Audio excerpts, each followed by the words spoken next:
Kasarnya ini akan membuat engkau menjadi kayak tumbal untuk ilmu hitam seseorang.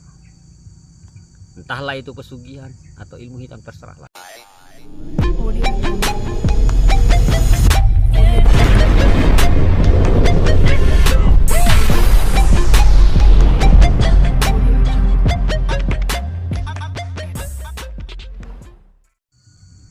Halo, selamat pagi teman-teman semuanya yang saya kasihi.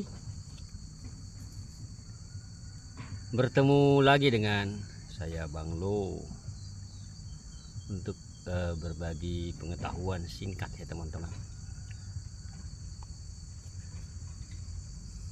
Teman-teman, pada pagi ini saya coba akan memberikan pengetahuan singkat tentang kesengsaraan dan kesabaran di dalam menghadapi sakit akibat santet atau sihir tersebut ya teman-teman ya.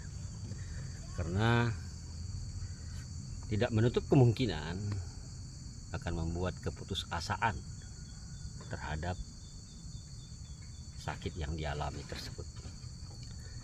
Saya Bang Lo mengucapkan salam logika, berlimpahlah kebijaksanaan untukmu dan keluargamu. Kini dan masa saya akan datang.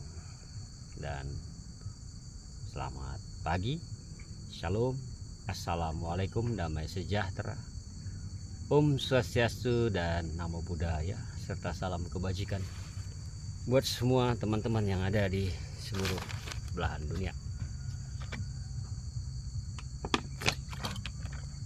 Teman-teman yang berbahagia, terima kasih atas dukungan kalian kepada channel YouTube saya ini, Bang Loken, dengan cara membantu mensubscribe-nya dan juga menekan notifikasi loncengnya, serta memberikan like atau jempol,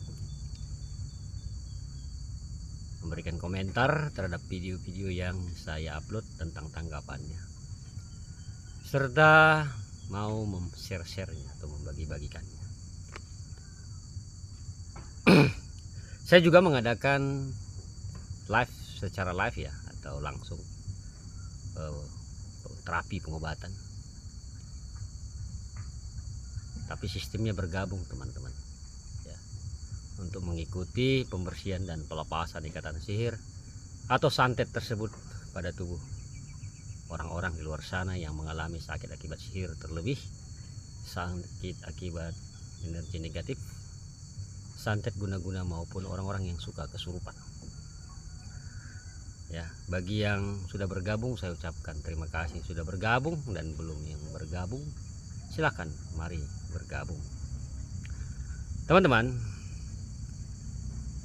mungkin ya bukan sebagian ya, kalau orang yang sudah terkena santet atau sihir, dalam pemikiran itu kemungkinan besar pasti akan keluar keputusasaan ya. Keputusasaan lah.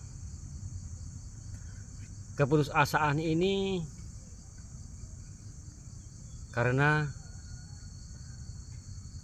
sakit yang dialami. Keputusasaan ini sangat sakit yang dialami. Tapi ada juga orang yang mengalami keputusasaan ini, dia sudah menemukan penawarnya, tapi karena gagal fokus akhirnya dia menjadi lemah.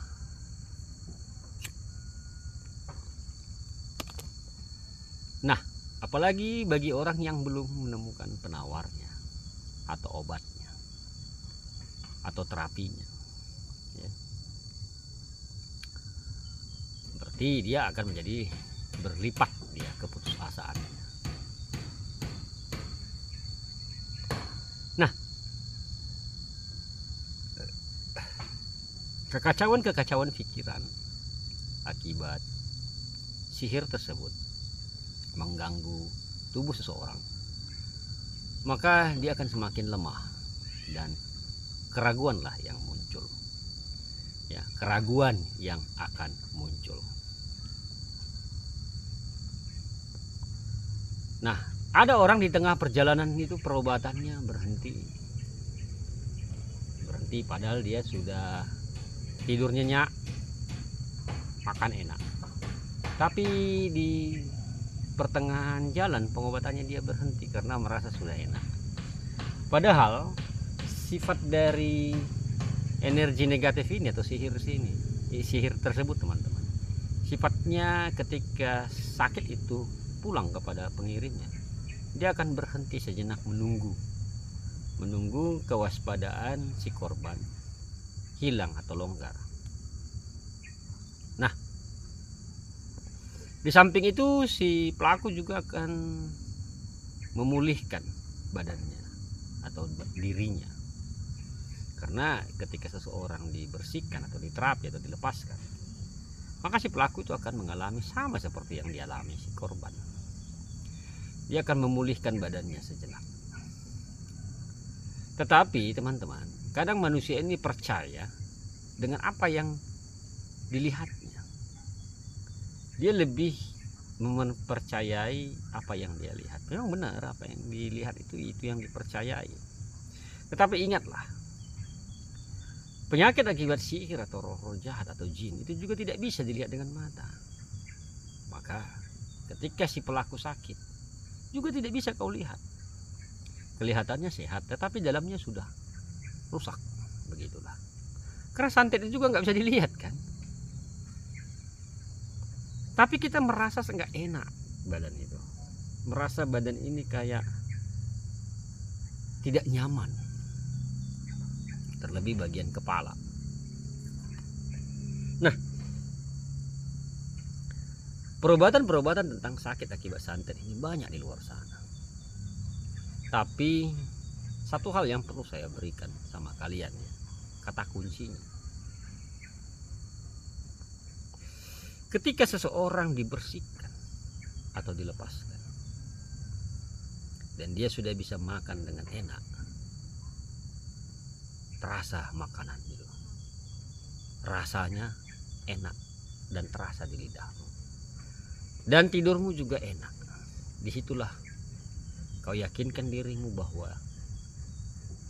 perobatan ini harus dilanjutkan. Tapi ketika kau melakukan pembersihan dan apalah namanya, entah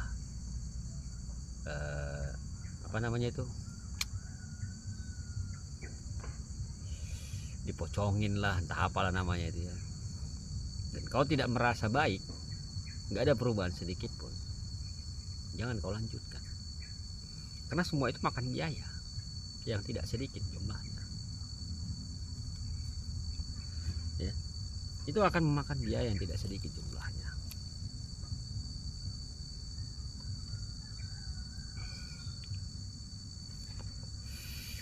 Jadi teman-teman semuanya, keputusasaan, kesengsaraan ketika seseorang mengalami sakit akibat gangguan sihir yang termakan, terminum maupun lewat angin,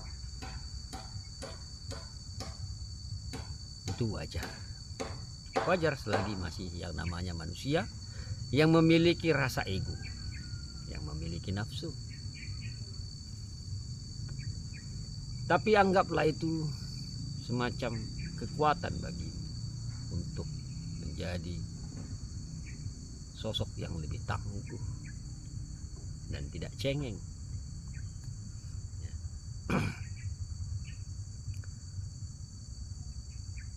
Semakin sering kau dikirimi, kau akan semakin kuat. Bukan kau akan semakin lemah. Asal kau bisa mengontrol pikiran. Terlebih teman-teman, orang-orang yang suka ada biru di kaki ya, lebam biru di bawah dengkul, di betis, di tulang kering atau di paha,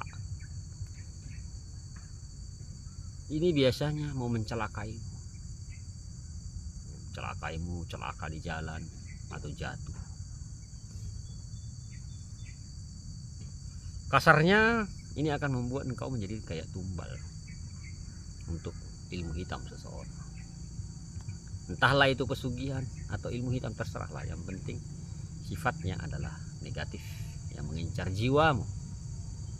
Jadi bersabarlah engkau di dalam keputusasaan sampai semua benar-benar indah nanti kau dapatkan. Kemerdekaan dari segala sakit dari badanmu, kemerdekaan dari sakit yang dialami oleh roh dan pikiranmu. Semua memiliki batas waktu, teman-teman. Semua memiliki batas waktu. Waktu hidup juga ada, waktu untuk mati juga ada. Bahkan waktu untuk sakit juga ada. Semua memiliki batas waktu. Nah, tinggal tergantung kita, sabar gak kita menunggu waktu tersebut. Banyak orang gak sabar, maunya selesai simsalabim semudah membalikkan telapak tangan. Ada orang yakin benar ya, orang ini terkenal ya kan, terkenal. Pasti saya akan sembuh dengan cepat. Bullshit, gak ada itu. Ya, tidak menjamin itu terkenal itu untuk membantu orang mengobati sakit sihir. Karena orang yang sakit sihir ini, teman-teman, yang bantu ini harus pasang badan. Ya. Yang membantu ini yang harus pasang badan di depan. Dia rela badannya sakit atau luka, atau kasarnya nyawa taruhannya. Jadi sama-sama berkolaborasi lah, yang sakit dengan yang menerapi atau yang ngobatin. Sama-sama berkolaborasi, membangun kepercayaan, ya, membangun optimis dan semangat untuk sehat. Bagaimana dengan orang yang belum mendapatkan penawarnya di luar sana, yang masih meraba-meraba, kemanalah saya akan cari obat saya? Itu lebih parah lagi keputusasaannya. Ya, itu lebih parah lagi keputusasaannya. Apalagi kasus-kasus kena santet, mau bunuh diri ya. Itu banyak itu bisikan-bisikan di telinga itu. Ya, mati aja lah kau, gitu. Tak ada guna kau hidup. Gitu. Banyak bisikan-bisikan begitu. Jadi kesengsaraan dan keputusasaan, sakit akibat santet, kuncinya hanya satu: fokus dan jangan kau lemah dan kalah. Ketika kau kalah, rohmu lemah, maka siap-siap meninggalkan keluarga. Siap-siap kau meninggalkan keluarga. Meninggalkan maksudnya pindah alam, dan menjadi manusia pesakitan di atas kasur.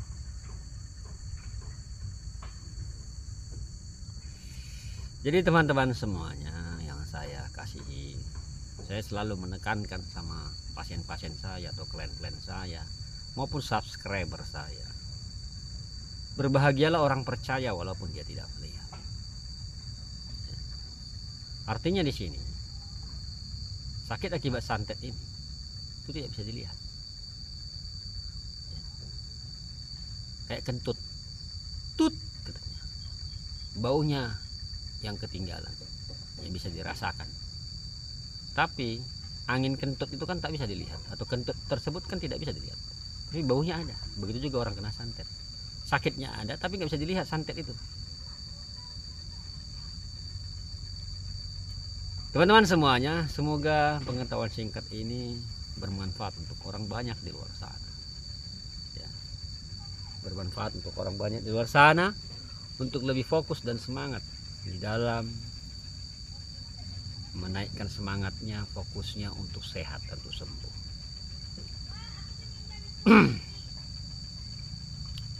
Saya Bang Lu mengucapkan syukur dan terima kasih. Sehat selalu dan berlimpahlah kebijaksanaan untukmu dan keluargamu. I love you, I miss you. Bye bye.